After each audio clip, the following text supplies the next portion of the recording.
Presiden Prabowo Subianto bertemu dengan para tokoh kritis di kediamannya di Jalan Kertanegara, Jakarta Selatan, Jumat 30 Januari 2026. Siapa saja tokoh yang hadir dan apa yang dibahas? Lalu apa makna politik di balik pertemuan ini? Sebenarnya Presiden menyampaikan bahwa pemerintahan ini serius memperbaiki tata kelola sumber daya alam. Oleh karena itu, konsentrasi membongkar korupsi di sektor sumber daya alam itu terus akan dilakukan. Seperti itu ya penyampaiannya.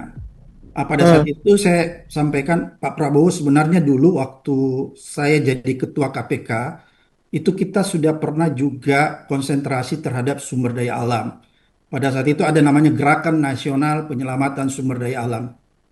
Dan Oke. saya melibatkan TNI, Polri, dan Jaksa Agung pada saat itu. Dan kita menandatangani deklarasi penyelamatan sumber daya alam bersama Panglima.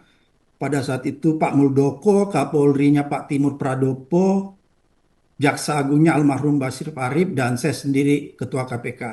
Dan kita keliling ke wilayah-wilayah yang sumber daya alamnya kuat.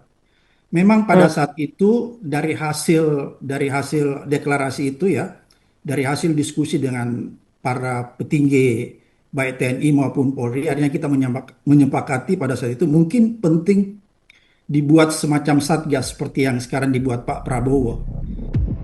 Terkait pertemuan ini, Kepala Departemen Politik dan Perubahan Sosial CSIS Arya Fernandes menilai sangat baik apabila Presiden mau mendengarkan pendapat dan kritik para ahli dari luar istana.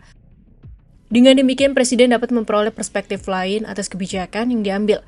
Presiden sebagai pemimpin lembaga eksekutif perlu terbuka terhadap kritik dan pandangan yang menguji setiap kebijakan yang diputuskan. Pertemuan dengan para tokoh kritis mestinya dibuka secara dua arah. Arya mengingatkan kebijakan besar yang ditempuh tanpa uji publik akan meningkatkan risiko. Hal ini disebabkan kebijakan besar juga berarti biaya besar. Kegagalan kebijakan besar akan berimbas pada besarnya biaya yang dikeluarkan tanpa hasil. Beberapa sumber menyebutkan dalam pertemuan tertutup itu hadir antara lain Ketua Komisi Pemberantasan Korupsi 2011 hingga 2015 Abraham Samad dan mantan Sekretaris Kementerian BUMN Muhammad Said Didu.